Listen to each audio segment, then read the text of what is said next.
Agency, this is the beginning of a new series that we are doing about Church for Atheists. Do people who leave church need something like church, and what do we have to kind of navigate into the future as people who are agnostic or atheist or just generally not passionate about God anymore? And I am very fortunate to have Jennie Gage from Life Take Two on YouTube here with me today. Jennie, how are you? Hi. Well, I'm so much better now that I'm on air with you. Joe, you're Great. one of I my like that. favorite people. I love working with you. I love watching you. I love the way your brain thinks. So I'm excited to hear what your brain's thinking today. Cool. Well, I had seen your channel before we had talked, I believe, or I had seen your TikToks. At least I'd seen your content before we talked that first time, which was on Beth Magnetic's show talking about Ward Radio and how what big dummies there. Hey, don't say cuss words this early in the morning. I don't want to hear that ward radio out of your mouth. Sorry, I repent of this four letter word. Uh, Yes, no, it's but we met there, and I feel like we really hit it off. So I you were the first person I thought of with this subject, and Well, that thank you. was thank you. So I have started the beginning processes of starting a church that we're going to be promoting here once I actually get it launched on the 1st of December, and hopefully. And it's a church. It's not just for atheists, but it's a godless church. It's a church where people don't. We don't preach God. We forbid preaching God, and people come to this and they get the community, spiritual community that they need. And I had approached you. Oh, I there it lost a is. light. We lost the line. Hold on. So sorry. That's okay. I just unplugged. I'm so sorry. You were on such a good roll. I don't know if I am. No, There you're in. Okay. So you go. Cool. So yeah, I'll just edit that in post. But so sorry. so that's okay. No, don't be sorry. So I had talked to you yesterday. I sent you a text about this idea. Divorce is not celebrated in God religion because only marriage is sanctified, and divorce is the undoing of the sanctified thing. But which is just not a modern thing, especially for people who leave. Oftentimes, people who leave church behind, that's right at the time that their marriage is basically over, right? And that's your story, I believe, if I'm not mistaken. So, Yeah, I Jenny, didn't really. tell me your reaction. I did it all at the same time too. Like I went straight from married to divorced and ex-Mormon in a 2-week time span. So I haven't met anyone who is like exactly that tight in their schedule. But my husband and I walked out of the Mormon church the first weekend in October 2018, and 2 weeks later our 24-year marriage would collapse. Those things do kind of coincide with one another too, because if I hadn't lost my faith in Mormonism, I don't think that I would have bounced. I think that the event that ended our marriage would have just been one more thing that I would have prayed about and like gone to the temple and given it to Jesus. But in that moment, when let me dig into specifics because some of your crowd doesn't know me. Um, Hmm. I caught my husband picking up a 19-year-old escort. He had cheated on me before, but I gave it all to Jesus. On this particular night, after 3 years of working on our marriage, thinking that he was past this, and then discovering him doing it once again for the first time that I knew of in several years, not only was I faced with adultery and deception and an abusive man that really was like destroying my life, but also it's like, oh, and guess what? I'm not sealed to him for all of eternity, and there is no God, and none of this matters. So I'm out. I don't think that I could have left without losing my faith. But yeah, there are so many people who it's like, I don't know if it's like chicken or the egg type of thing. Either you lose your faith and then that pulls the rug out from under your marriage, or you lose your marriage and that pulls the rug out from under your faith. And there are so many people who those two things do play into each other and can impact. Yeah. Not always, as you say, not always so fast as it did for you. But for a lot of people, it doesn't take long. It's like, oh, we leave the church. Oh, I can leave the church. I can definitely leave your ass, right? And then that and the thing is that they're both rites of passage that churches don't really commemorate. Like, I was excommunicated, and that for me was so good. The church court, I went into it, they told me to resign, and I said, no, you don't tell us to resign. We invented resigning from the church. You don't get to tell us when we do it. And I said, and then my bishop said, then I'm submitting you for a court of love. And I'm like, now that's the way it should be done. I said, because for me, it was about closure. I wanted a chance to face the church in an official proceeding, an official ritual of saying, I need to be kicked out of this church because I tell other people that Joseph Smith is bing, bing, bing, bing, bing, bing, and your church is bing, bing, bing, bing, bing, bing. You need to kick my ass out. Let's have closure. And even at that, I cried. I have a recording of it here somewhere. Do you? Oh. Yeah.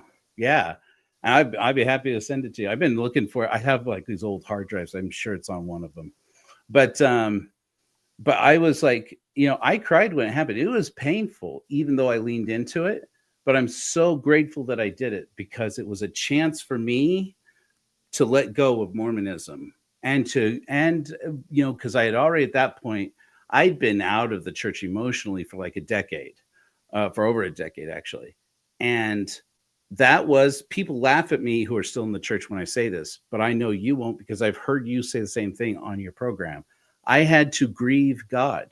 People who leave church know this. Yeah, I didn't hate God. Not when I left. I loved God. I needed God in my life, I thought. And when he wasn't there, it was devastating to me. I needed closure from that. Do you find that was for you as well?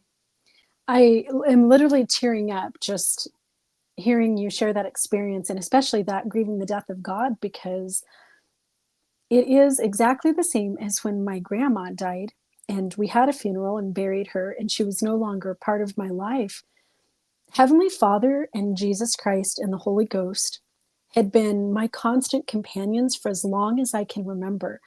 I remember being in diapers and my mom pulling, back in the 70s, pulling the plastic pants on and putting the pins in, and then putting me in my bed and helping me to say my prayers from as soon as I can talk. So my whole entire life, I had this, three people walking beside me that I felt were my primary relationship. God had formed me in the pre-existence. Even before that, I was this energy field out there in the field of intelligences that God had formed, and I had been born of my heavenly mother and embodied here on this earth life, and they were always with me. And when I lost my faith, I hadn't anticipated that I would then be grieving the loss of these people who were so much a part of every breath I took and every beat of my heart for as long as I had known. And there were moments, like, there's a whole spectrum of how that grief manifests. Some people just go out and they numb it, hey, well, now I can finally drink alcohol and I can go through my hoe phase. The hoe phase is like definitely the perk of living in a purity culture. We all really lean into that hoe phase. Well, not all of us, but a lot of us do. The alcohol, coffee, I can drink all the coffee. So some of us numb out on all the things that we were missing out on. Some of us turn to more intellectual things, like I'm going to study the invention of religion and everything that has to do with God. And you'll see these people throw themselves into going to different churches and religions and just really deconstructing who God was in their lives and for all of human society. Some of us go into shock and denial, and there's this whole entire spectrum. I think for me, I decided to lean into the intellectual aspect of it in the way that I see some women when their marriages end and they've had, they lost somebody, or after a death, you really like pick up that person's torch, even though they're gone, and take a peek into who was this person when they were alive. I think that's how I leaned into the death of God in my own life. I'm going to read every ex-Mormon book. I'm going to watch every Mormon Stories podcast. I'm every historian. There's some professor out there at Duke University who's talking about the evolution of religion. I'm going to intellectually learn all that I can about this person who no longer exists for me. Mm-hmm. And it's hard. It's shocking. Mm-hmm. Yeah, I think it's interesting, if I can swear again. You get like these people, you get these people like Ward Radio and Jacob Hansen and Thoughtful Faith and these. Oh man, you're using all the F words. I'm dropping them. I wasn't emotionally prepared for such. I'm sorry. We swear at Hellfire Agency. We use the most vulgar profanity. Thoughtful we name Faith and apologists. That's right. Wait, did you say Scriptures plus Jasmine? Oh my gosh, I can't even. That's like just mother indecent. That's effing, inappropriate. Yeah. That's like Oedipus Rex type stuff. Yeah. Dropping the Greek classics. That's how disgusted we are right now. You start bringing Sophocles into it. Anyways, so. But they talk about Mormon stories as if it's what brings people out of the church. And every time I just wag my head and go, you guys don't get it. The grieving process, by the time you're binge watching Mormon stories, you're past the bargaining already. And it feels like, because I've never been through a divorce, and so I wanted to talk to you about this, because like this whole thing is building up to, there needs to be a rite of passage for leaving your marriage behind. And that's connected to the church, I feel, in a way, because like when I've been talking to people who are ex-Mos like this, they say, who have said it has to have something where you send it to the church to say this person is spiritually broken their seal to this other person, I agree. And right. And so there needs to be but it feels to me like there's a bargaining in the death of a marriage as well. And just like the bargaining phase of abandoning God or of burying God, it can take years if if that's part of that experience. That's me as an outsider who still hasn't gotten divorced. I don't want to use the word yet. I love Don't Molly. jinx yourself. Don't get married. Right. You can avoid that altogether. Well, I've been married for 19 years. So you folks. I don't know. Yeah. I pictured you as like this single studly bachelor. Oh my gosh, I'll take it. Well, probably because I'm exuding this E&M energy. I got this polyamory vibe going out into the universe there. You're so nice and non-patriarchal. You don't seem misogynistic. I can turn it on. But only when requested and only for kink. And if you turn that on, then I'm gonna fawn and I'll put on my Mormon church voice. We can play that role. Don't flirt. All right. Just kidding. No, but the thing is, do you find that there was a bargaining phase for the end of your marriage? And how did that coincide with the bargaining for God? The bargaining phase is brutal. And I have to say that, like, just right off the bat, we are prepared our whole lives for things like going to school and then a rite of passage and graduation and moving beyond and going on into being an adult. We're prepared for marriage. You're going to grow up. You're going to fall in love with a husband. You're going to have a wedding. Like, I had bride magazines from the time I was like 12 years old. And sadly, because I was Mormon and I was part of a forced marriage, I met my husband at 19 and married at 20. So 12 wasn't too young for me to start planning my wedding dress, certainly. There are so many things that we go through, both officially and then, yes, those rites of passage around almost every other aspect of our life, including death.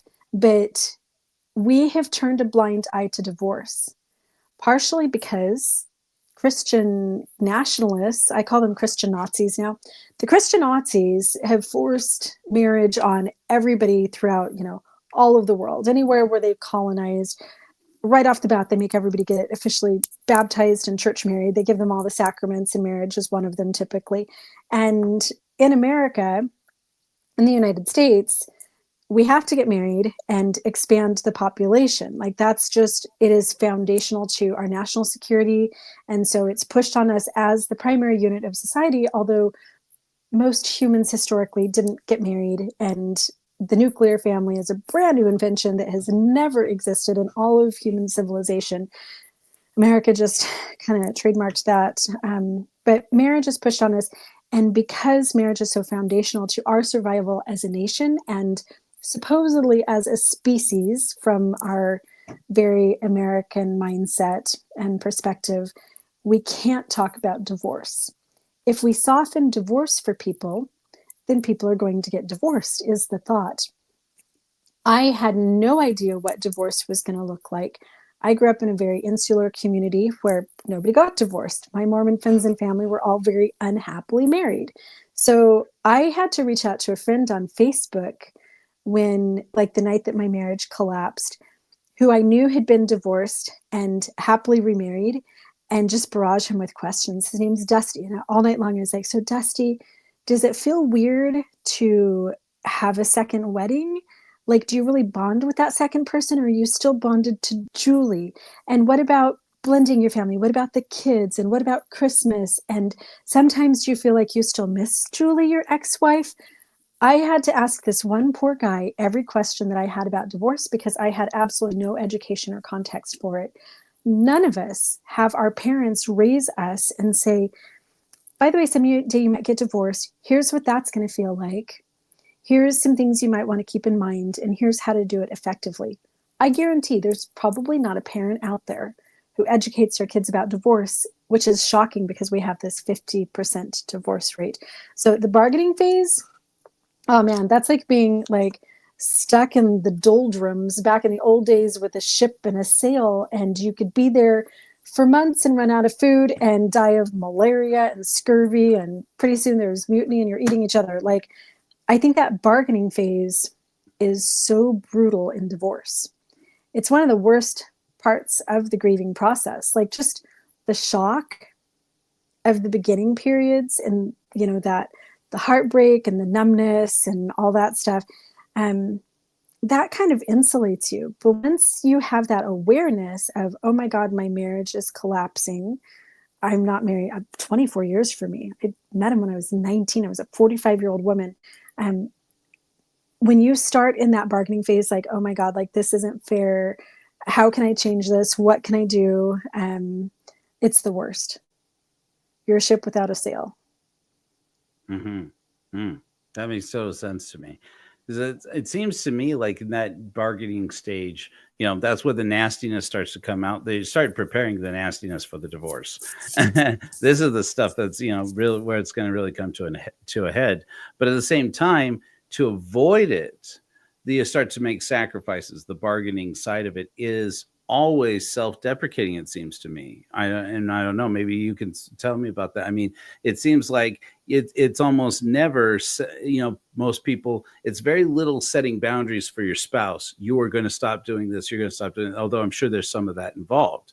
But it's mostly, okay, I guess I stop hoping for this girlhood dream of being, this is what being married is like, and then start giving up pieces of yourself. Doesn't that, I mean, am I crazy about that? So Joe, are you more referring to like as the marriage itself is ending before you filed for divorce? I don't know. I think so. I guess that's different for every. Yeah, that's different for every relationship, certainly. So for my timeline, like it's funny how we come into marriage as a fantasy, this happily ever after, this person's going to be my soulmate. I remember 3 weeks after me and my husband got married, we were in church, and the Relief Society teacher was actually teaching a lesson on healthy marriages. And she had all these little tips and tools. It was from some little old Relief Society manual on how to have a happy marriage. And I remember as part of the lesson, she made a comment that just shocked me as a 20-year-old girl. She said, there are days that I hate my husband, and I just want him to stay at work all night. I don't even want to see his face. Ha, ha, ha, ha, ha. And then she goes on with the lesson. And I actually raised my hand. I'm this newlywed. I wish that I could go back and find all these people and apologize for being ridiculous. I'm like, we should never hate our husbands. I love my husband. If I ever get to a point in my life where I hate my husband, then like I would really need to look at like what I was doing wrong, right? That's how we start. We all start with, I would never hate my husband. I would never hate my wife. That's And like the most Mormon thing I ever heard, I think maybe in my you whole know, life, man, right there. That's it right there. Sorry, when go we ahead. when we got in the car leaving church that day, I turned to Jake and I'm like, you would not believe what the Relief Society teacher said. I'm like, honey, I would never hate you. Like, oh my God. And then like 2 days later, he was like abusing me and our marriage fell apart very quickly. He was a monster. But yeah, I had this little 3-week window where I believed in the magic. We buy into that magic. Um, and then real life hits us. And I think that certainly in marriages, there are times that we self-abandon, that we're dealing with some cognitive dissonance. Even in healthy relationships, two people trying to walk together in life is really difficult. But in that death of the marriage, as we start to get to that final bargaining phase, I think that it probably does, like you say, that's when we probably enter the most self abandonment that we ever have before, because we're just throwing everything at it. Very similar to like the death of my grandma when I was at the hospital, like 24/7. And like, what can the doctors do? There's got to be something. We can save grandma. We didn't. She died. And yeah, certainly the last few years of my marriage. In fact, I have a Substack written on this topic. My Substack is also Life Take Two. I'm Life Take Two everywhere. I'm working on a series called Churchified, and I have an article called The Trad Wife Trap. The trad wife trap goes into that moment in my bargaining phase at the end of my marriage, when I had found out that my husband had been committing adultery for most of the duration of our 24-year marriage. Even predating our marriage, he had cheated on me while we were engaged, and I had not known until 22 years in. So I wrote this little Substack article, The Trad Wife Trap, about that moment that I found out that he was actively currently cheating on me with multiple women. And I get into this, hey, please let me keep this marriage alive. I no longer care about faithfulness. I no longer care about STDs. I no longer care about deception, betrayal, heartbreak. I need my husband sitting down at the dinner table with the kids. And you start getting rid of all of your wishes, hopes, and dreams, and you just bring it down to like the bare brass tacks. As long as he's sitting at the table with me, I need my house. I need somebody to pay the insurance. The kids need beds to sleep in, and we do a lot. And it's funny too how people will throw themselves into a dead marriage with things like couples retreats. Like, hey, there's this guru in the Bahamas that has all this betrayal trauma recovery. I think it was actually, what was that one called? Like, we threw so much money at reviving our marriage as part of the bargaining process. We should have just taken it off life support and let it die. But yeah, it's wild. Yeah, that's interesting because, like you say, because it's like, there's a grieving process, grieving somebody else's death, and then there's a grieving process of grieving your own death. People get terminal illness, they grieve themselves, and and of course that's when the bargaining and everything. And it feels like, listening to you describe this, it feels like you are less grieving the marriage and grieving and grieving God, grieving the church. It feels like you're grieving you, like a piece of Jennie has been dying here. It is your identity. I was a wife. I was a mother. I was Sister Green. I was the woman who walked into church holding this man's hand. He was my identity. I didn't even know who I was. I didn't exist outside of Jake. And I think that that's especially pernicious in communities like ours, where women don't have any identity outside of their husbands. I was afraid of losing the money. I was afraid of losing the house, and that stuff would come to fruition. I would become homeless after my divorce.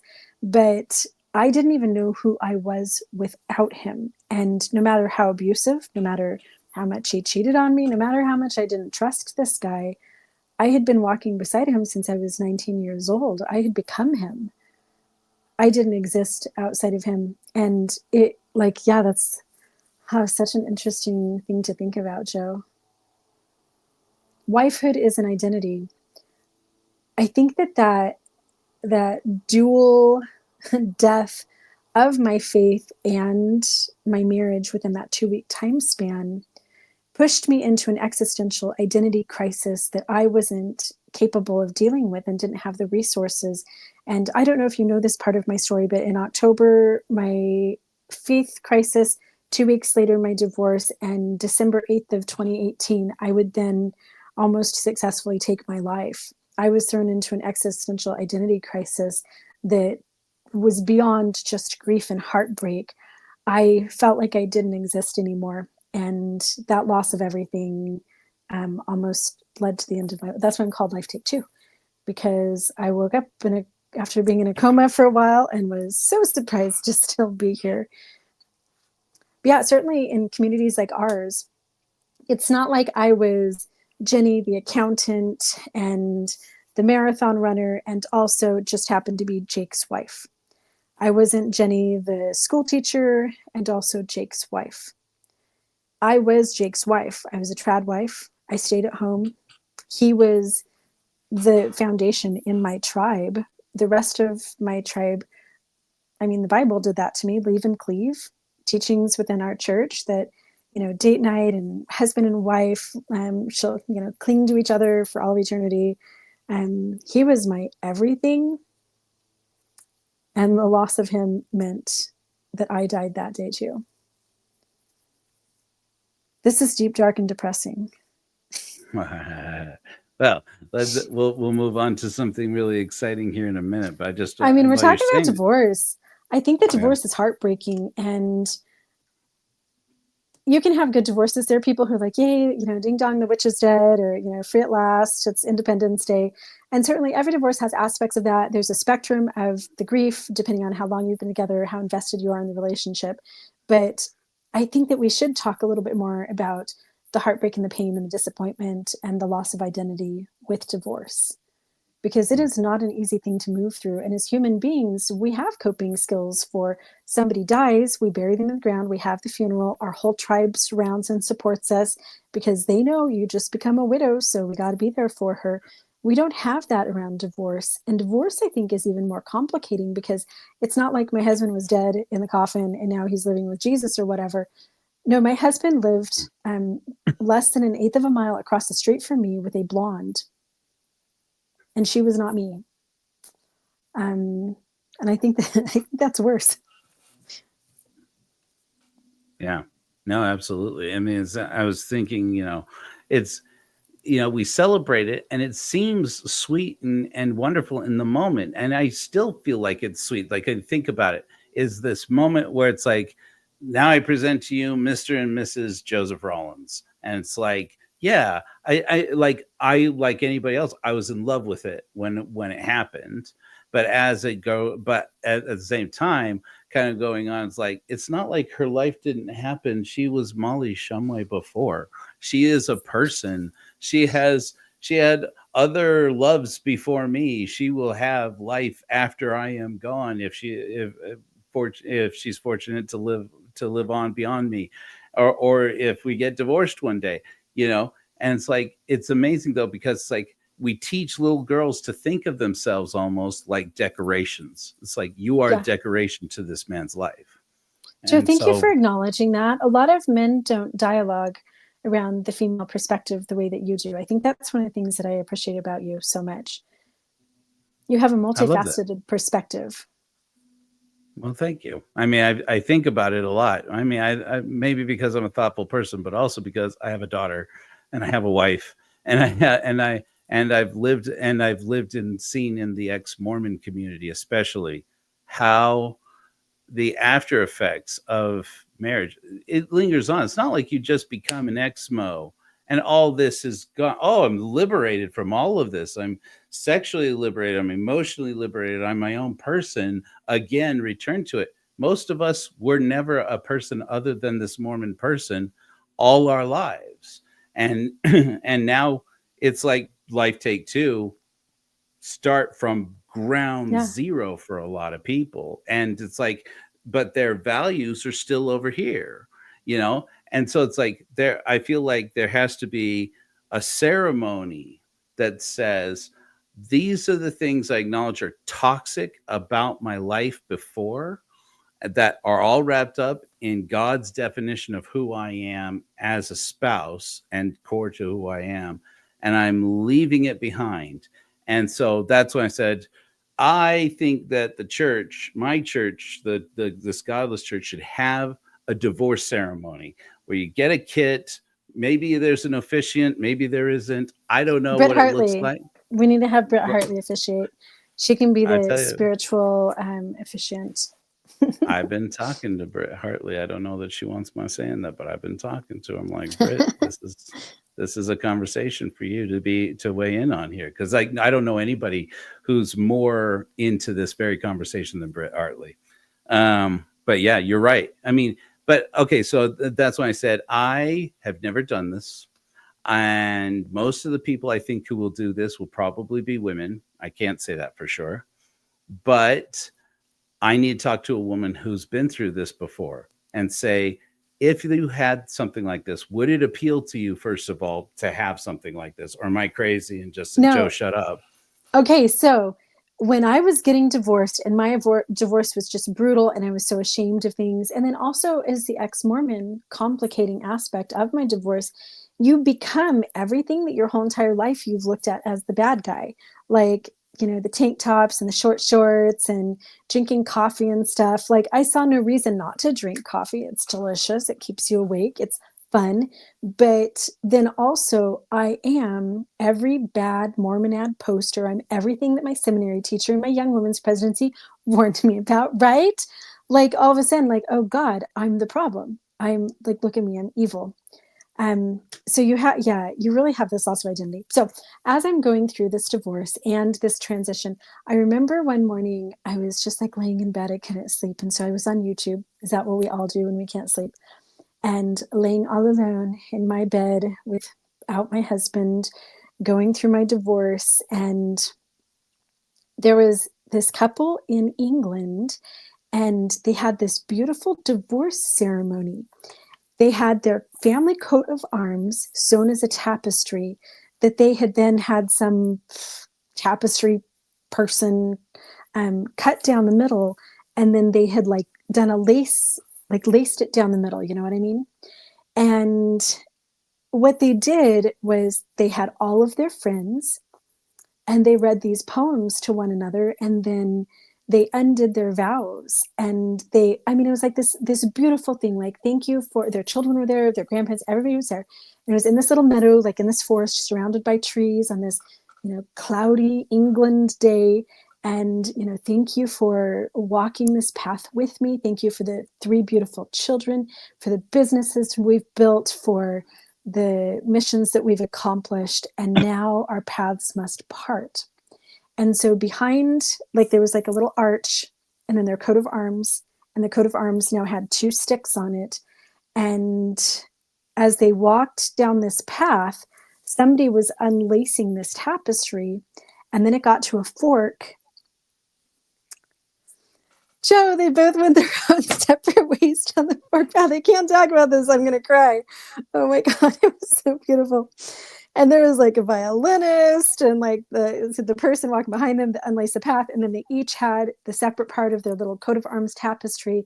And they just walked off, and like every person there was just like bawling. And I'm watching this little YouTube video thinking, okay, well, my husband is literally trying to kill me. That's why we had restraining orders and stuff, and a lot of post separation abuse, and we're basically like destroying each other. And I'm telling his mom and everyone that can listen what a jerk he is. And there was no closure. There was no nothing. We didn't ever have that moment.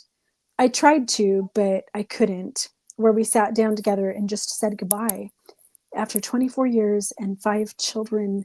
I mean, how many nights of sleeping together is 24 years? We never said goodbye. There was never a moment where it was just, close the book. This chapter is over. Put it back on the shelf. Hey, that needs to be part of the ceremony. We need to close the book and put it on a shelf. I love it. I'm going to help you with the ceremony. Bring back the shelf. Bring back the shelf. Yeah.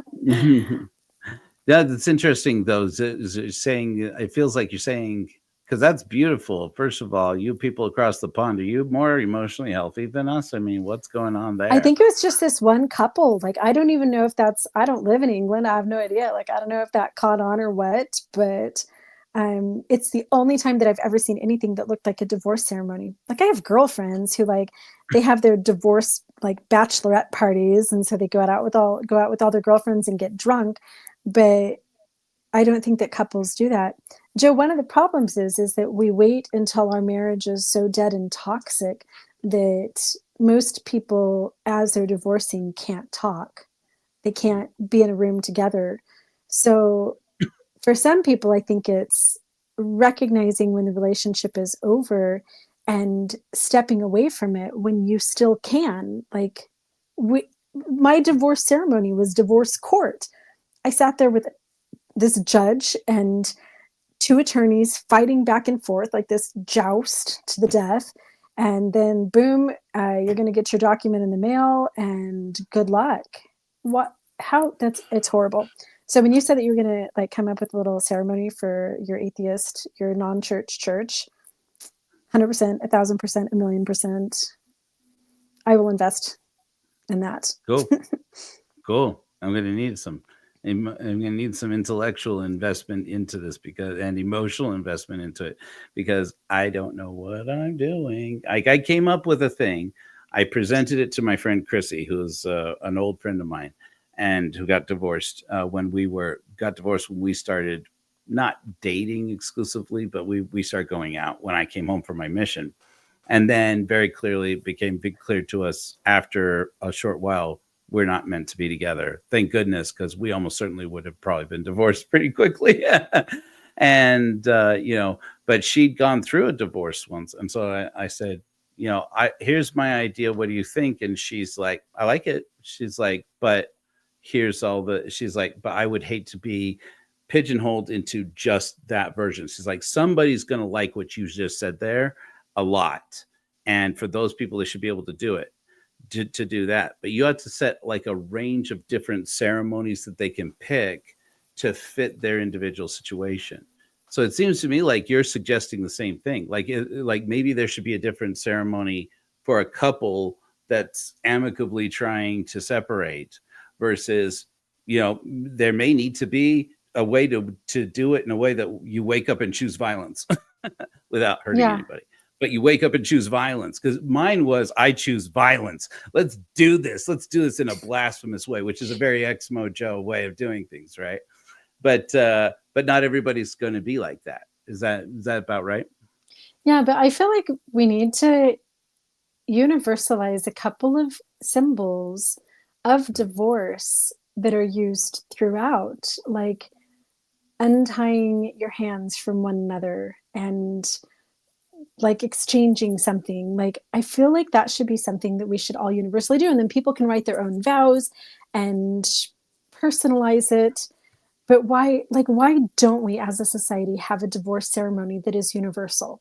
Like, like all of those things around graduation, around marriage, like you just know if you see a wedding ring, you think marriage. If you see somebody throwing a cap in the air, they've just graduated. We have universal symbols for everything. And divorce, it's lawyers and judges. We need symbols. We need some universal symbols. I don't know what that looks like. I don't either. That's a great idea, though. I love that Like thought. something, like I loved the tapestry that this couple had that they then unlaced. Like there needs to be something. And then you say that, you're like, yep, they just unlaced their tapestry. And like, boom, that becomes, that somebody's gotten divorced because you say they unlaced their tapestry. I like He that. took off the shoes, like whatever the thing is. He took back his doormat. he bought his own can opener for the first time. He bought his own can opener. And honestly, like I've talked about this on my pages, on my channel, about how that we should have divorce showers, because I deal with a lot of domestic violence survivors and former trad wives who leave 10, 20, 30 years of marriage with nothing. And I have all of my rich Park City friends throwing baby showers for their rich ass kids who don't need anything, like they're set for life, and all of these women. So yeah, there should be a bachelor shower where we buy them a can opener. I don't know, the men are usually fine, but what is that thing? It's interesting to look at a history of marriage, and like in ancient Rome, women then went back to their dad's home, and the husband would courier them back there. He kept the kids because in ancient Rome, the man owned the kids. And that's what he would do. He would send for the dad, and she went back. In ancient Egypt, marriage was really interesting. Once you established that a woman was in love, the man would move into the woman's house for, large time period, for just like your peasant class of Egyptians, your regular middle class people like us. And he would send his courier with his little wagon full of possessions, and they would clap outside the door of the residence of the woman that he intended to marry. And if she accepted his goods to be delivered, then that meant they were married. That was the No. ceremony. She would just accept, his little bedroll and his pots and whatever, and they were married. So then if she wanted to get divorced, she would call for the courier. You're out. You're The out. Get wagon that would courier. come, and that was the divorce. But yeah, we certainly, Joe, what's it going to look like? I am so into the concept of a divorce ceremony. And I think that we needed a couple of ways. So for couples who can stand to be in each other's presence, I think that it would have been beautiful for my children if we had had some type of a meaningful ceremony. Because my kids their family got ripped apart. They now had separate houses, and then they were homeless. It would have been nice for us to have here. Yeah, we're ending our marriage, and so next Saturday we're having the divorce barbecue, and we're all going to say goodbye, and we're going to unravel the tapestry together, or whatever the thing is. I'm going to give back the doormat. Dad's going to be gone. And then you also need another scenario for people who can't talk, where, like me, 6 years later, yeah, we need some little ceremony, some celebration where I can undo my temple ceiling just on my own without him. Just some little satanic chant. Yeah. I think that chants or songs could be a big addition to it, a good addition to these things. Mold in the navel, whiskey in the bones. I do a lot of snark stuff, so that kind of thing appeals to me. It's like if it were me, yes, it would be something like about that snarky, something funny, something fun. But then for somebody else who might not be, so it had to be kind of a customizable experience, I think. But I do think that, like you say, there needs to be like a universal. There does need to be a moment, whether aggressively choose violence style or amicably and with the best of intentions. Either way, whatever you need that says, I let go of your hand. I release this. Or I return to myself, or I emerge myself, or Yeah, something like that. Don't you think? absolutely. Like, why don't you take off each other's rings and put them back in the box? And yeah, to have, whatever that person is there that's moderating the whole ceremony. Now, you're holding hands, and your children, like that, it needs to be a family circle. You need to have a family circle where you're all holding hands, and then the mom and dad let go, and the kids are still linked. Like everybody's just aligned now. And yeah, we need those symbols. There's no symbolism around divorce. It's just judges, attorneys, court, and disaster and failure. Mm. There's so much stigma around it that we won't even talk to it. It is so taboo that we don't speak to divorce, and society hasn't seen the need for any type of ritual around divorce. And that left me feeling confused and empty. Every other doorway that we walk through in life has some type of a rite of passage around it. We have those rituals around the passageway. Our only ritual around divorce is literally like the hoe phase and sitting down on my front porch crying. And then you get that paper in the mail that says it's official, you're no longer Mrs. Green. We need a rite of passage. I'm all for this. Right. Definitely one that doesn't involve existential crisis, or at least allows someone to express existential crisis in a healthy way that doesn't involve waking up in a hospital after a coma, right? I mean, Absolutely. And there's so much shame around divorce. Like you graduate from college and now I am a graduate. Well, I think that passing through a marriage to the other side, that is absolutely worthy of celebration. We should be celebrating the fact that we had 24 years or 8 years or 6 years or however long together. We should be celebrating that we are now moving on and that we have our future ahead of us. Like being a divorcee should be a beautiful thing. It shouldn't be the most stigmatized, taboo, avoided thing in the world. 50% of people are getting divorced. I'd say 49% of people are unhappily married.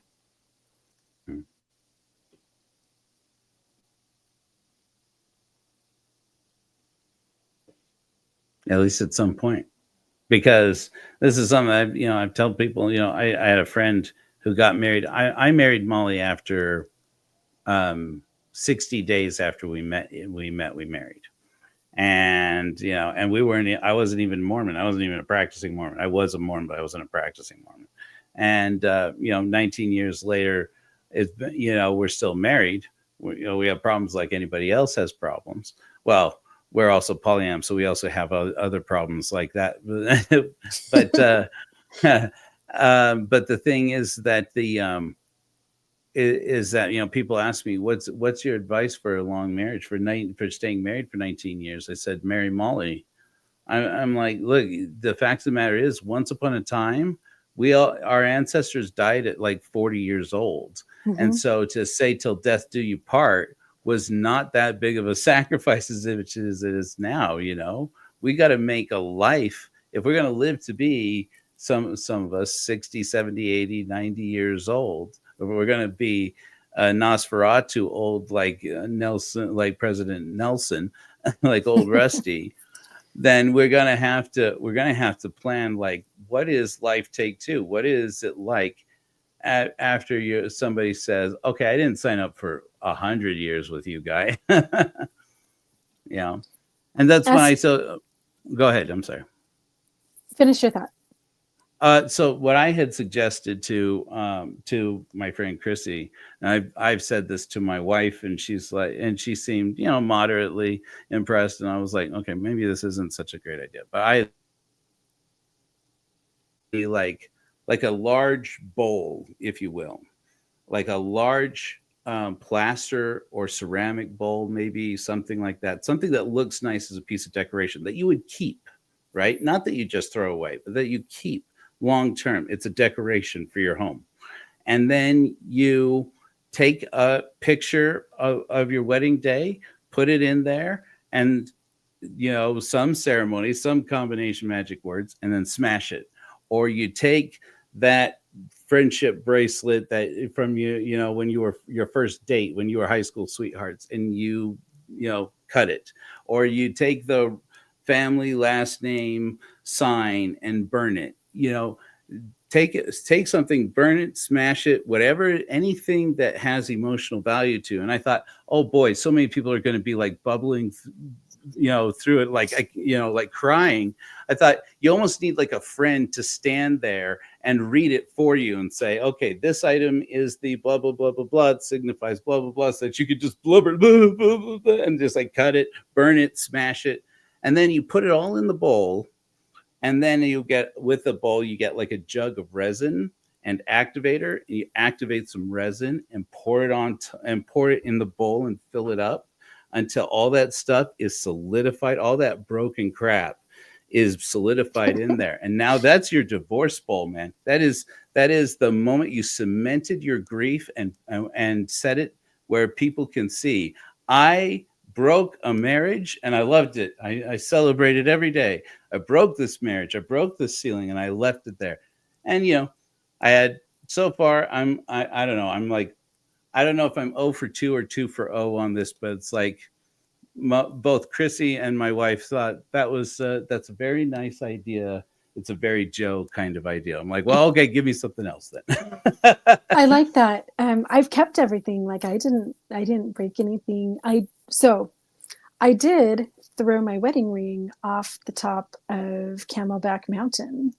I forgot about that. I did a Facebook Live where I checked the wedding ring. It was my first wedding ring. I got a bigger diamond for my 10-year anniversary, but I didn't want to get any money for it. I didn't realize I was going to need that money later, but I didn't want to save it for the kids. I wanted him out of my life. I hiked up to the top of the mountain, burned some sage, chucked a diamond ring off the side of a mountain. I think that like it would be really beautiful to take some of those symbolic things and put them in a little chest, you know, like you have your cedar box preparing for marriage. It can be a Rubbermaid. It doesn't have to be anything super high value. And like this was part of your life. This will always be part of your life. You will have always been Mrs. Green for 24 years. But now we're going to put that away. And then you put the padlock on it and clamp it down. And that's, you know, this box is closed. I've closed the box on my marriage.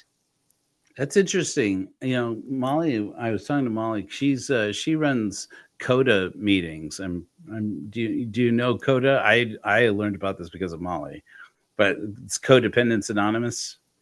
Oh, interesting. I could use that. I need that. Yeah. I mean, it's been really good for her. And I feel very good about not saying anything.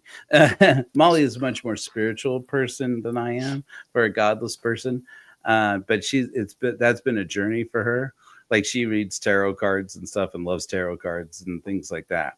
And I don't do any of that. Don't do any supernatural. Atheist for any of that. Yeah. Right. See, that's where we are. Right. But she says, you know, in CODA, we do, you give it to the God box. And I said, I already so hate this. I hate it. And I'm like, okay, what is giving it to the God box? She's like, it's a box and it's got a slot in it. You write whatever it is you want to let go of and you put it in the box. And I'm like, because you give it to God. She's like, your higher power. It doesn't have to be God. I'm like, that's God. I'm like, okay, well, I mean, I try not to be discouraging. I'm like, and that helps. And she's like, it does for me. I'm like, okay. You know. So we need to have a divorce box. Or that box is your past. That's what that is. That box is your past. And then we have a new box that we're going to fill up with our future, and it's empty. And then I think we need some symbol too of now I've friend zoned you. So like, yeah, instead of ripping up friendship bracelets, let's exchange friendship bracelets and make a pledge that as we co-parent and as we may cross paths in our futures, that you are now my friend. You just got friend zoned. How interesting. Yeah. So like that could be one version of that, because then you have people who don't need to co-parent because their kids are old enough that they don't really co-parent, or maybe they do. I don't know. That's a good question. But do you think that there's value? I don't know. Yeah. Right. But do you think that there's value in it being opaque? Because like my idea was it's clear, you know, it's resin, so it's clear. You're looking at it every time. I was thinking, you know, it could be the thing you put your keys in. And it's like, yeah, I have to keep my keys somewhere. Put them in the old marriage, you know. But is there a value in it being opaque, in being, you know, I'm putting it in there, and so where I don't have to look at it anymore? Is that part of it? I think that's going to be individual. So your ceremony is going to have to be like the little sandwich menu at like Great Harvest, when you're like, do I want pickles? Do I want onions? Do I want what kind of brown mustard, regular mustard, French mustard? What do I want?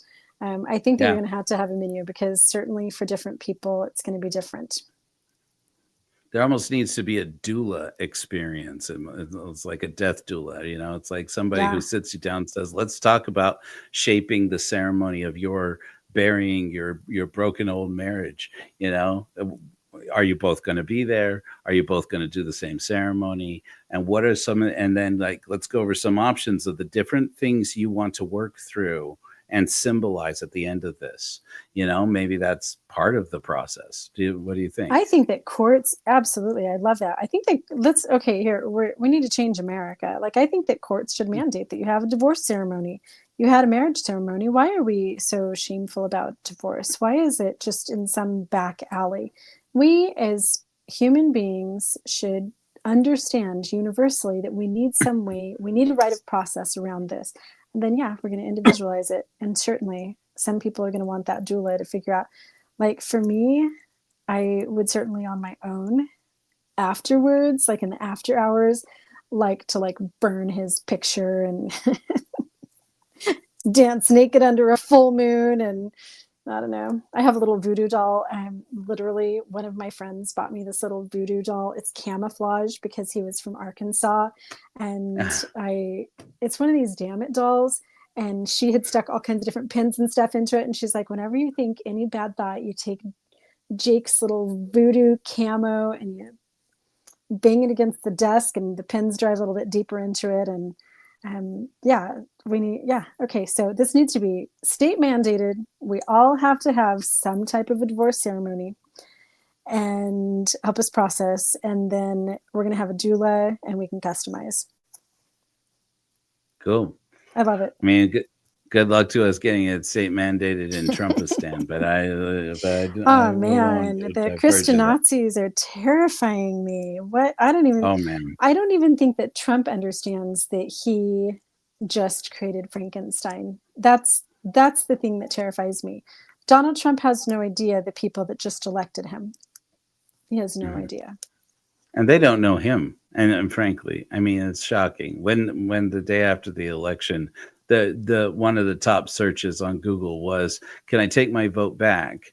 And another one is, "Are they really going to? Are they not going to check to see if people need to be deported?" And things like things like that. I forget the exact phraseology. And I'm like, this is not the right time to do this, people. Anyways. I have to tell you on the Trump topic that since the election, I've never had more open hatred towards me on my YouTube channel, podcasts, things like that, because I'm talking about feminism. I fight back against marriage. I don't believe that marriage should even exist. I'm, West 4Bs and all those things. And I have never had people feel more confident and justified in commenting to me that I am going to burn in hell and I'm a total worthless piece of dog poop than since the election. I have seen in my own life people emboldened in ways that they never were before. Now that Trump's the man, so he doesn't even worry me. It's the Christian Nazis. I think that there's an expectation I have immediately that like most of that, if not all of that, is from men. But do you find that that's all from men, or do you get hate from women too? Yeah, I'm getting hate from women too, because there are a lot of women that the patriarchy works for them, and I was certainly one of these in Mormonism. I would have absolutely 100% defended the church and marriage as outlined in the family proclamation. Like, I was the person that I am today. I was that Mormon. So like, I would have wildly defended Donald Trump and the prophet and my marriage and family and Heavenly Father's restored truth, So certainly there are, I would say, just as many women, and I think that the women are probably more vocal. So no, I'm getting just as many attacks from men and women, and they're all just wild and emboldened, especially in some of the groups that I'm in. I just resurrected I always say that I used to be Ballerina Farm before Ballerina Farm was even alive, because for 11 years I had a homesteading Mormon influencer platform called Dear Mrs. Green. I'll send you some pictures, Joe. It's just wild. We literally bought a farm, moved out to the country in South Carolina so that we could run this whole brand. And before there was even TikTok, like, I was on Instagram, we had a website, I podcasted and blah, blah, blah. So I just resurrected my Facebook group, Dear Mrs. Green, because my TikTok and YouTube followers want my recipes. So I'm like, okay, I'm going to roll that over my Facebook. And then everything that follows is a bunch of conservative, like other, like homeschool mommies and things like the Ballerina Farm. That's all of the pages that like I follow and that interact back and forth with me. And every single one of them right now is just like, women should never get abortions, and the woke feminists are evil, and all the people that they're getting ready to burn at the stakes. And it's kind of terrifying. Ugh. And it's interesting from the perspective of like men. Like, I've been concerned for a while about how men, and especially boys and young men in this country, do not have enough positive male role models. It's so sad. Yeah, and it's toxic. You talk about toxic masculinity, and first of all, they can't abide to hear of it. And I'm like, that, but you have to be kind of a grown up about it to look around and say, that's not to say that all masculinity is toxic. People who hate toxic masculinity, even women, especially women who love men in their lives, women, who haven't sworn off men or who aren't attracted to men or whatever, a lot of them love masculinity. They love, a masculine man in their life. They want it. They crave it in their life. They just don't want it to be toxic. And it's not a lot. And it doesn't seem like it should be a lot to ask. And if you never stop to learn it, you learn too late for a lot of these men. Because like right now, I was listening to Midas Touch. They did a reading of all these different things. I don't do a lot of listening to Midas Touch. They're like, it gets to be tedious, but they did this broadcast right after the election of all these reading men's posts from like Reddit and stuff saying, I didn't tell my girlfriend that I voted for Trump until after the election. And she turned to me and asked me, or I didn't tell my wife, or I didn't tell this woman that I've been seeing that I was voting for Trump. And it's like, I thought she wouldn't care, or I thought she didn't want to know, or whatever, as if that was even possibly a thing, right?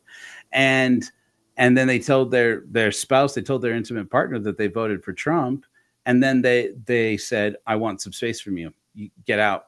We're and these women, and they're like, why is she being so emotionally irrational? That Like, just how can I says everything salvage you this? need to know about somebody. Yep. That says everything you need to know. That would be a deal Right? breaker. Yeah, I would have to really carefully consider. It would change the way that I looked at Kevin. I think that that's the thing. Like, it's not that, well, you're a terrible person. I can't look at you the same if you voted for Trump. So, Joe, on the topic of not having positive male role models, a lot of that is that the men who are the loudest that we see publicly, who are, look at me, the pick me guys, they are the narcissists, they are the toxic men. You have amazing, amazing men across the world, and they are just quietly doing their own thing at home behind closed doors. They are not seeking attention. I have an incredible circle of friends. Most of my friends are males. I have very few female friends. Like literally just a handful of female friends. Everybody else is men. And they are some of the kindest, most unbelievable. Like if you wrote a book about any of these guys, it would blow you away. It would become a Hallmark movie. But they are so quiet. They're behind the scenes. They're not trying to get attention. It's the pick me, narcissistic, toxic masculinity guys that are out there influencing people. And it always has been.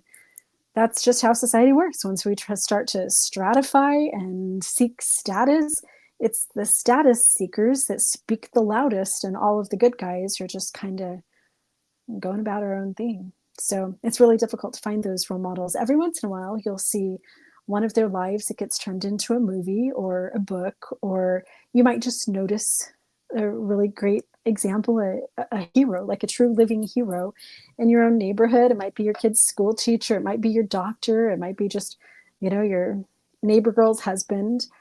There certainly are those role models out there, but you have to look. And like you say, the voices that drown out, that are the loudest, are always going to be are generally going to be the most toxic. I mean, it doesn't have to be that way. I have to believe there's a way that could be not be the way, but at the same time, it's like I tell people, this is the example you're not supposed to use, but I use Hitler, and I say, most people who know that Hitler was a bad guy think he was a bad guy because he killed Jews, which was a terrible thing to do. Don't do that, folks at home. Don't be all anti-Semitic. But anti-Semitism and racism and nativism almost always go together, and almost always it gets that trad wife element. And furthermore, you women are staying at home making babies and making homes so that men can go out and earn the money and blah, blah, blah, blah, blah. And it's like all these things, they come up together. The toxic masculinity comes in with the racism. It comes in with the ethnic cleansing. It comes in with the, social Darwinism. And so The word it's tradwife like is a white supremacist word. It's the tradwives, shield maidens. Sorry, I can't talk. Tradwives, shield maidens, fasci femmes. Those are the three different styles of women that are supportive of like the Klan and other white supremacist groups, some of the Aryan Nation groups. It's a term that was literally coined by white supremacists. I did So, not know that. I think I have a Substack on it. Wow, Yeah. So that's the fact that we're even like terrifying. glorifying that out there, like, oh, look at me, I'm a traditional wife. Yeah, and honestly, we were white supremacists. I wrote an article on that recently about being raised Mormon. I mean, my Book of Mormon here. I mean, those things all go together. It's like, here's the ideals. Whenever you start saying this is the ideal, rather than just looking at individual humans and celebrating the choices that they are making from a more, like Socratean, Platonic type of viewpoint with social contract, like all people should have freedom of expression for their own lives so long as they are not harming anyone else. We should be as wild and free as we want to be within certain boundaries that protect societal unity. Mormonism certainly didn't offer that. There was a one size fits all. There was an ideal. There was an ideal as a man. There was an ideal as a child. There was an ideal everything. The ideal foods to eat. The ideal underwear to wear, and then the ideal skin color. The ideal birthplace, etc. Like this Book of Mormon. That's my pre 1981 Book of Mormon that talks about the skin of blackness as a curse. That talks about the white and delightsome righteous people. And I can remember being as young as like 5 years old and going to a powwow here in Flagstaff, Arizona, after we had just learned about the Lamanites in the Book of Mormon. And my teacher had had a little picture in primary where there was a brown Lamanite and a white Nephite. They were both dressed in like what we would consider like the Native American type of clothing, like feathers and suede and like moccasins and whatever. They're both like holding swords or hatchets or something. But that had been emblazoned in my mind. That Sunday, we'd also learned Book of Mormon stories that my teachers tell to me. Then my dad, who was a journalist, had to go record the powwow. So we go to this powwow. Probably I don't know if it was like multiple tribal nations, but we go to this powwow in Flagstaff, and I can remember being a 5-year-old girl and walking into this powwow going, oh, these are the bad guys. Yep, these are the descendants of the unrighteous Lamanites. That lesson had been so effectively taught to me. I was a white supremacist until the day that I left the Mormon church. And then I started to become friends with Black and Mexican and Polynesian ex-Mormon. Oops, sorry, I might have lost sound there for a minute. You did. As I started to deconstruct that, oh, can you hear me? I do. I hear you. Okay, sorry. I have Do Not All right. Disturb, but my kids can break through it. I was listening to a geneticist. I always listen to professors' lectures and stuff whenever I can. When I'm at home working, I always have something educational in my earbuds to make up for all the time I spent in the Bible and the Book of Mormon. And I was listening to a geneticist talk about how that blonde hair was very new on the evolutionary scale and blue eyes, and it's a very small percentage of the human population and only like 6,000 years old. And I remember just this moment of, oh shit, because Joe, I had literally thought that Adam and Eve were blonde haired, blue eyed, all of the righteous people. That's God's image. God is a blonde haired, blue eyed European white boy, right? That's the Heavenly Mm-hmm. Father that I worshiped. And Mm-hmm. then Cain became brown skinned because Abel and all that stuff. And the Lamanites, that was so hard baked into me that as a 45-year-old woman, that was my absolute truth. That was my worldview. And I accepted that 100% as that's it. So listening to this geneticist in the months after leaving the church, who was like, oh yeah, there's like human genetics that go back 300,000 years, and we were always brown, and then talking about curly hair, and then how that we've moved north as we invented pants and learned to travel. And then in the Scandinavian indigenous groups, we start to see lighter hair, and then finally some blonde hair, and then we had the blue eyes so that we could absorb the vitamin D and the way the snow reflected off the light reflected off the snow. And it absolutely blew my mind. And it was in that moment that I realized that I had been a white supremacist. And then so many other Jenga sticks start to crumble after that, because, well, if that's not true, and also human families, like having a traditional wife who stays home and bakes food and stuff. Again, that's white supremacists trying to keep their precious white wives away from everybody else. They don't want their wives to go out into the world and be corrupted by the woke people and the liberals and possibly people of other races. They invented the whole concept of trad wives and the lifestyle that they live so that they could specifically protect them and keep them insular within their white supremacist organizations. Hitler practiced a similar thing. Mm-hmm. And yeah, you're 100% right. But in addition to that, do you know who Leni Riefenstahl is? You know, is that familiar to you? So Leni Riefenstahl was the first feature-length film female director really ever, at least that I'm aware of. And she was basically getting looked over all the time in Hollywood. Where if she wanted to work in films in America, she had to be an actress. Where blonde-haired, blue-eyed women got on stage. And and if you had brown hair, okay, but you better have some clear-looking eyes, and you better be able to dance, girl. You gotta dance, or something like this. And she got recruited by the Nazis. She's German by heritage, to come back to Germany and create feature-length films. So like, we love you. We think you're great. We think you should make films for the Reich. And she's like, well, finally. And so she went back there. And she made, I think, the first feature-length film directed by a woman was called Triumph of the Will. And it was the first anniversary of the formation of the Nazi Party under Hitler. Wow. And the whole thing, for the first, like, I want to say several minutes, something like 20 or 30 minutes, something like that, is because the show is put on it was in Nuremberg, and where that was the seat of the Holy Roman Empire. That was very important in Hitler's mind, and it was put on by the Hitler Youth, by the boys. Ugh. And you see these boys tearing shirts off and getting on wrestling, getting down in the mud and the dirt and the sweat, and then smiling and like duking it out and stuff. And then like gathering their arms together, and just this bunch of white Aryan boys picking each other up, throwing each other up in the air with their arms interlaced, and stuff, and having a grand old time, cooking big pots of soup and feeding each other. Vigor and vitality, and being that rugged, being out in nature, and all of those things were core to Nazi propaganda. Right.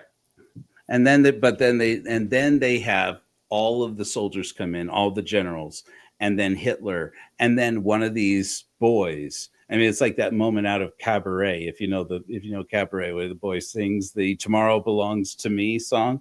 Yeah, it was like that. This boy stands up to do the salute and do and welcome our great Führer Adolf Hitler, and that's all that footage of Hitler shouting and screaming and pumping his fist like that. That was him preaching to boys. And then, of course, there were other people there too, but there was a parade of Aryan boys to show this is the future, the Aryan future of the world. And it's like this woman director, she had to create all of that as propaganda for the Nazis. And it seems so wholesome. It seems so beautiful. Like, there were moments in my life where, like in a BYU Idaho choir, as a 17, 18-year-old girl, surrounded by all of these, blonde-haired, blue-eyed. We all had the same hairdos. We all had the modest clothes. We all, a very privileged group of, hundreds and hundreds of girls in this big choir that I participated in when Thomas Monson, who was just an apostle at the time, was coming to visit Rick's college. There were moments where I thought, yes, this is definitely God's ideal. And I think it's important to point out what's so problematic about that is that humans are all different types of colors and shapes and sizes and passions and interests, and one size fits all leaves so many people out. There should never be an ideal. The ideal is whatever you're doing that lights your hair on fire. That is the ideal. So certainly for some people, getting married and having babies and being a husband and wife and raising kids is great. And for me, like, I was born blonde. I'm Swedish and German and like this, but we're not all the same. And that one size fits all is so exclusive of the variety that we have in our humanity. Mm-hmm. And yeah, that's the whole the Christian Nazi trad wife movement. And it's not just Mormons, it's evangelicism, it's the South, it's part of the Midwest, everybody in Idaho, Utah, Idaho. What does Becca Biblioteca call it on their show? The I think Mormon she called Mormonish. suspender. Yeah, the Mormon suspender. She calls it something else too, though, like Mortimer or something, like the Oh Mormon yeah, corridor. She's been the calling Mormon it something corridor. funny lately, but yeah, it's definitely the Yeah, Mormon yeah. suspender. Yep. Yeah, Which, it's by an the way, I grew up in yours. I grew up in Mesa, so no way. Are just we cousins? Have we already talked about that? no. My family's from Utah, and Okay. but yeah, no, it's and my mother's family are Mexican Americans from New Mexico, but I just grew up in Arizona. Yeah, so I don't know if we but talked about that. yeah, I don't think we did. Yeah, Convo for another I date. talked about that. Yeah, I mean, growing up in Mesa is a whole interesting topic. Growing up in Gilbert, near Gilbert, dating a girl. I dated a girl for a while in Gilbert, and it was a very different experience then. Anyways, so It's its own flavor. It's definitely its own flavor of Mormonism for sure. one of the interesting things, my wife was telling me about a friend of hers. She's like, "Oh, you ought to talk to so and so about this, about her leaving her husband. Her husband, they were a Mormon couple.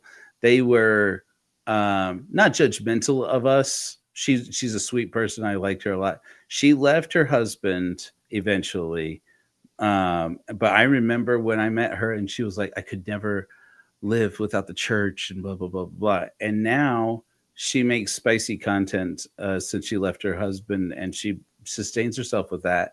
Cut her Wait, hair, spicy changed her content hair. like OnlyFans? That spicy? Yeah, Or like, yeah, yeah, I mean, yeah. sometimes after divorce, and especially if she was financially dependent on him, I don't know. Like, I considered it. I didn't do it because I'm a feminist and I'm morally opposed. But as a woman, that's always on the table.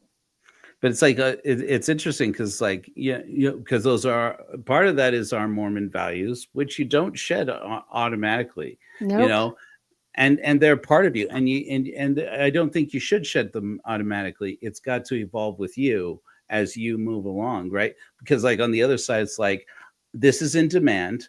I have it. Why would I go to become study bookkeeping? I can do this. I'm already good at it, But Molly and I were talking about. She was like, and she got these piercings on her lip. They're almost like fangs. Oh, yeah. Those can And be I really was pretty. I've seen people that's really pretty on. I would certainly never do it, but right.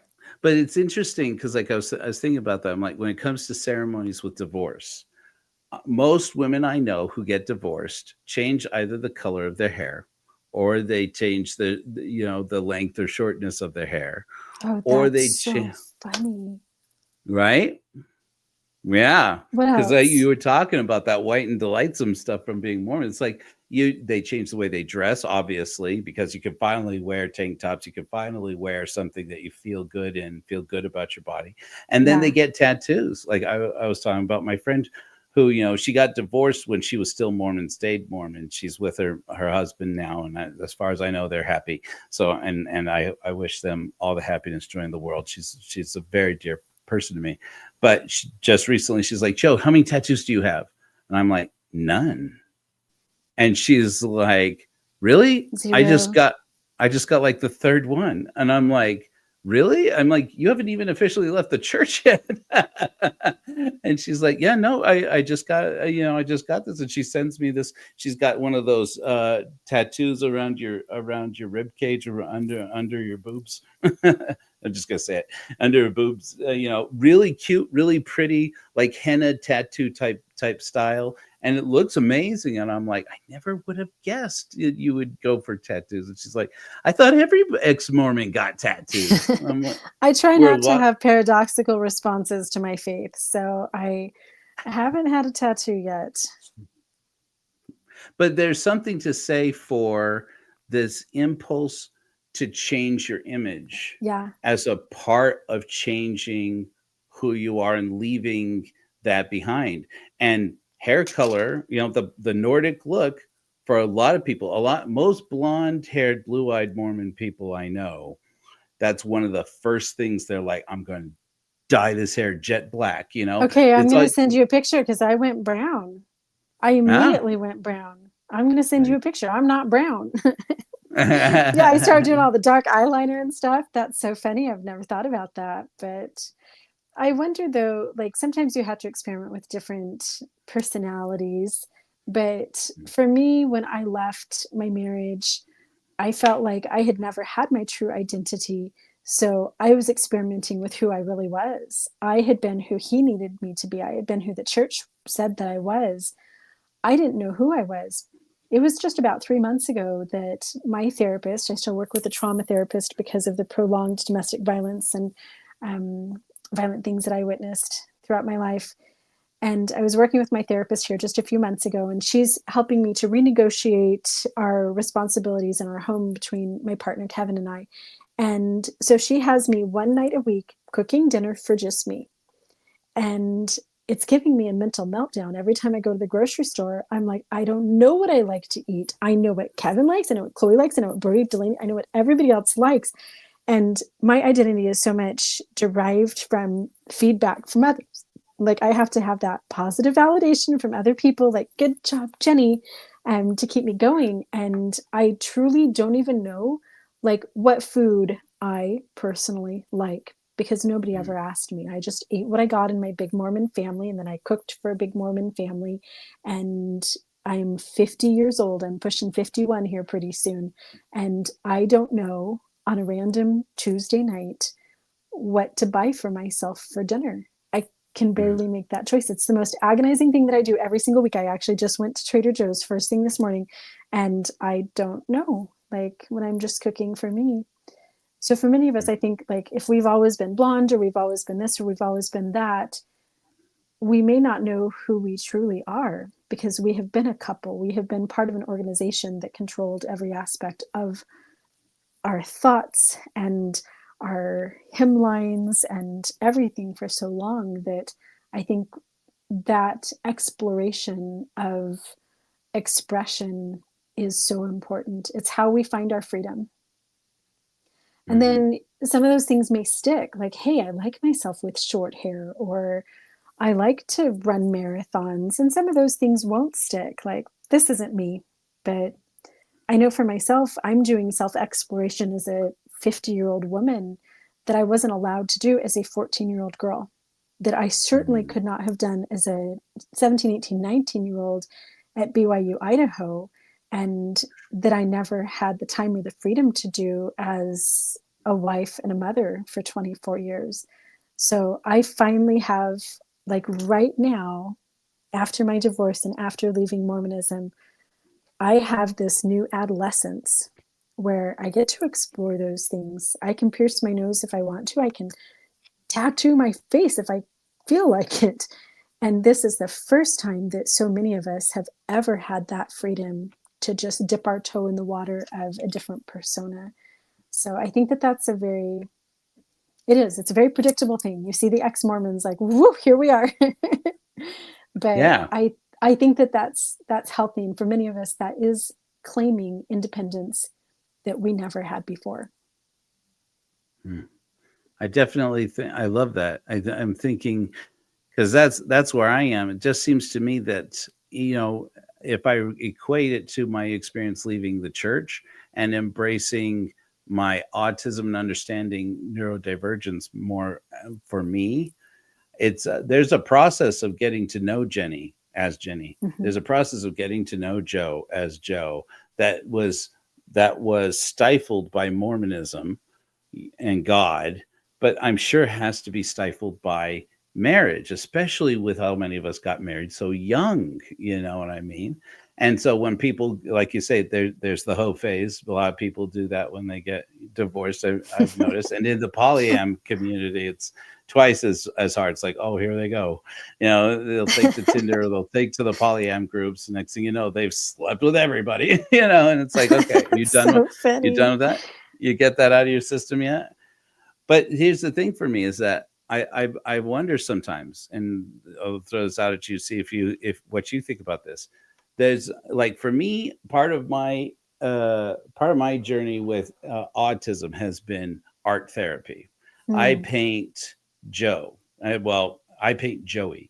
I paint the experience of being an autistic boy, and Oh, a lot of wow. that is very therapeutic for me. So like this, I've been working on this one. I'm gonna try and get it done for a while. It's called Face, and it's got this. I don't know if you can see, but there's this patch of blue sky that is a globe that he pulls through this through sludge. So it's basically like this green, disgusting, foggy sludge of life of the world around him. And there's no blue sky anywhere because life is just dark and miserable.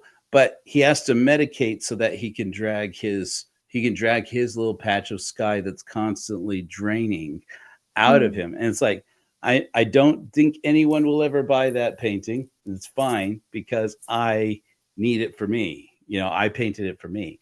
And so it's like I got a similar thing. Social, I've showed that before. It freaks people out. But like I paint pain to get it out of me, right? I don't paint it because it's pretty. My pain is ugly and dark.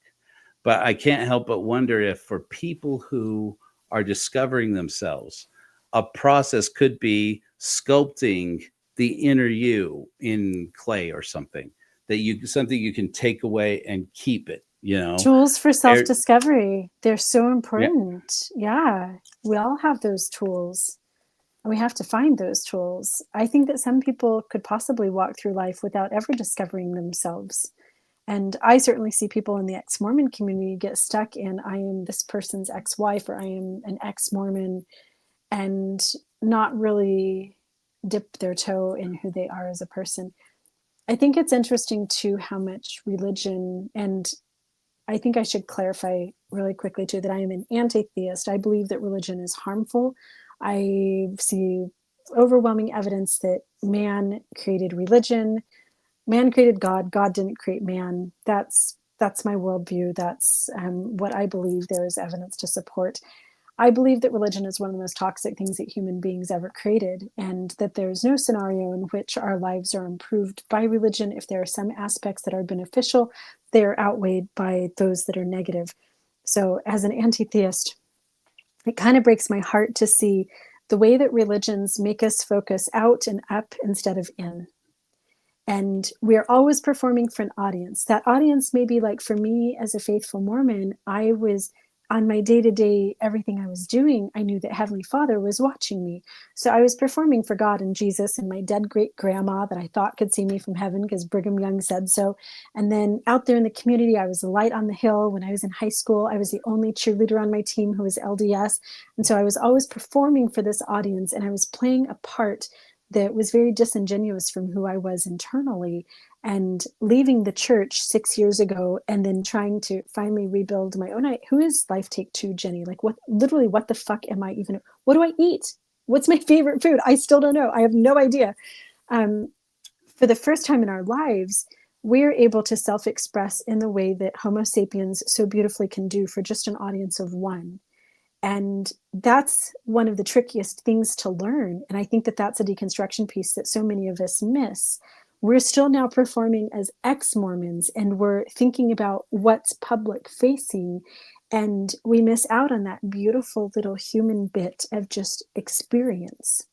It's not about performance. It's not about righteousness, worthiness, holiness. It's not about what anybody else is thinking or being the light on the hill or the example to others. It's just a pure raw experience. For me, maybe I don't want to tell my secrets. I dance naked when nobody's home. I'll put on whatever. Justin Bieber. I love Justin Bieber. I love Maroon 5. And like for me, it's the experience. I am this ball of human organisms. I am just a glob of cells. And for some reason, this music speaks to me and I dance wildly alone without my clothes on. And just that experience of self-discovery for an audience of one. Kevin has never witnessed this. Nobody's ever seen this except for me. I think that that's an extremely important deconstruction tool, is that self-expression, listening to who are you as a person that you never knew that you were, and then painting it, singing it, dancing it, journaling it. I TikTok my stuff, Yeah. but finding who you are and just being. Mm. It's very different than the doing that religion forces us into. Right. Yeah, it's about emergence, and for me, it's like let this being within emerge. That's something that Mormonism doesn't do. Why? Because and the natural man is an enemy to God and has been since the fall of Adam. Your natural self is God's enemy. Treat it like an enemy. Treat it How like sad. right? Yeah. Think So about when how horrible that phrase is. That right. scripture. Yeah, I thought about that scripture all the time. That was such a big part of my mindset. What a horrible, Hmm. despicable scripture. I would read Hmm. that to my children. We would listen to that in seminary. Natural man is an enemy to God and has been from the beginning and will be until whatever he accepts Christ and does what the church tells him to do. and tamps down that inner child, that inner being that's trying to express itself. You know what I mean? I had an interesting conversation. I wasn't expecting to go this, but I'm doing it. I did a documentary. I made a documentary that didn't quite finish because I ran out of funding about Mormons and sex. And I Ooh. talked to and I talked to Jennifer Finlayson Fife. We had a long conversation. Actually, I still Yeah, have the she's so footage. fascinating. She is super interesting. Do you But belong to her Facebook group? no. Oh, anybody just join the Facebook group, guys. The Jennifer Finlayson Fife. What's it called? I think it's Ask an LDS Therapist, and 99.999% of conversations about sex. I think I just got kicked off last week because there was one post that I was just like, "You are nuts," but it is the kinkiest discussion I've ever run across on Facebook. Oh, It's wild. really? And That's most of it cool. is just men, like, how do I get my wife in the mood? Like, almost all of it. Prove me wrong. Anybody who's part of that group. It's Oh, men trying to get their wow. wives in the mood. I'm never getting enough of it. And then, yeah, no, it's so wild. It's such a wild group. I think I got Hmm. kicked off. Mhm. Well, it's interesting, because she started her career in this. She's a family therapist, but she started out, treating women who weren't able to achieve orgasm in sex or achieve orgasm. Many of them, Mormon women, couldn't achieve orgasm at all. Were pre-orgasmic at 30, 40 years old. And when she told me, she's like, I was talking to her, and at the same time, I was talking to another woman at the time who was telling me about her experience. And she said, it wasn't until I got divorced that I had an orgasm for the first time. And she's like, I'm 44 years old. And I said, well, yeah, Dr. Finlayson Fife, I was just on the conversation with her the other day. And she says, and she said that she counsels with Mormon women about, she says, do you believe that God made you in his image? And they say, well, yes. And she says, do you believe that God made every part of your body with a purpose? And they're like, well, yes. And she says to these Mormon women, what is the purpose for which God made your clitoris? And these women like, what are you? And she's like, just stop and think about it. It doesn't have multiple purposes. And she told me, she's like, a man's penis has multiple purposes. A clitoris has one. It's got one purpose. And and she said, and these women suddenly, the idea that they can take control, that they can be responsible to themselves and not relying on their husbands and their magical apparatus to suddenly make you feel something. it changes their whole life. And this woman broke down into tears and she said, I am an atheist. Why the hell is that so validating to me right now? Why am I crying? I mean, she started to cry. And I told that to Dr. Fife, Finlayson Fife, and she said, oh, yeah, her inner child is Mormon. And I was like, her inner child? Really? We do that? Do you do that? And she's like, absolutely. You must treat your inner child with respect. And she says, and you talk. Yeah, I that said, subliminal programming is playing in the background no matter what. Your hard drive is always in action. it's a language. Your inner child has a language.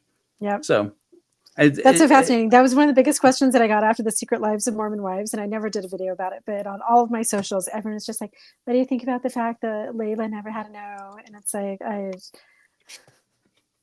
that's just I didn't Mormons. watch the Mormons whole being thing. Mormons. Yeah. Layla's like, I've never had one. And she was married for like 5 years or something. She's like, I don't even know how to have one. So that was a huge topic. I woke up I'm probably still getting DMs with people who are still watching, like, oh my God, like, is that typical for Mormon girls? Yeah, that's just Mormons being Mormons. I don't know. I grew up being taught that like sexual relationships were just to have children. Heavenly Father was my birth control. And like, I didn't enjoy it. I don't know. You have to go through a hoe phase to enjoy it. And it's interesting because, like, once again, the part of the ceremony, Natural like you man said, is an enemy to what God. that's right. You got to go out and break some rules, and then find out. But and for a lot of people, it's like that's the only way they first learn that they can like being sexual or like being naked. I have to dance naked. Why? Because I had to wear garments for 20 freaking years, right? And it's Oh, the like, garments are so terrible. well, and how often have you heard this, a part of people's ceremony when they leave the church, whether they get divorced or not? But one of the first things that they do, Burn the garments. destroy those garments, burn the garments. That's absolutely right. So here's what I did with mine. I put mine in a giant bag and I wrote, I quit in a big, thick black Sharpie on this big white garbage bag. And I took it to Deseret Industries and donated it. So. Oh, that's got to be the ceremony now. Everybody Gilbert give DI. your garments to the DI. Yep. I love that. Gilbert DI got a bag of garments with I quit. Yeah, I'll put in the description, I'll put the address of church headquarters here in Salt Lake City. Everybody go get your garments and mail them to Oh, that's funny. That would be fun. Well, Joe, I need to wrap up. I have an interview to do too. Oh. And I love everything that you're doing with your atheist church. I don't know if you've noticed on my Facebook, but I've been attending, I call it my atheist church. It's called Meaningful Conversations, and it's a group of like U of A college professors and all these brainiacs, and they advertise it as a meetup. It's in what's it called? The Church of Nations or something, which is just kind of a non-religious space here off of the University of Arizona campus. And every Tuesday night, there's this atheist church, and there's no worship or anything. There's always a topic of conversation and a really great charcuterie board and some wine. And I don't know, between like 20 and 50 people that usually attend. And it's just so great to have conversations with people. I think that that's one thing that we miss as we leave the church, because you sit in Sunday school classes and sacrament meeting and Relief Society, and you hear ideas and you exchange ideas and have conversations about things that are meaningful, bigger than just like who's getting the kids to school this morning and who won the presidential election. And once you leave the church, you just don't have, where do you ever sit down and have conversations? There's no Sunday school. There's no elders quorum where you're whipping open your scriptures and looking at stuff. So I've joked, I tell Kevin all the time, like, I'd make more money starting a cult than I would off of YouTube. It would be fascinating to just start a little atheist meetup, and we get together and our Bible is Brene Brown and sacrament is a charcuterie board with some wine. But anyway, I love what you're doing. I love what you're on to. And can I please be your first divorce ceremony? I'll be your guinea pig. Sounds good to me. I'm into it. Hey, Jenny, thank you so much. I'm sorry if I kept you too long, and you have been absolutely invaluable, and I so honor your experience, and thank you so much for sharing this piece of you with me. I've cherished it. Thank you. I just have to say that as I've sat here and dialogued with you, I'm literally thinking to myself every once in a while, this is my favorite thing that I've done in a long time. Just listen to what Joe thinks. So this will be the best thing that I do all day long. So, and I have some great things going, but I enjoy your thoughts, Mr. Joe. Thank you. I'm definitely going in the commercial. Everybody, All go right. check out Life Take Two on YouTube, and please just make sure that you're supporting Jenny's work. Thank you. Have a great day, Joe. You too.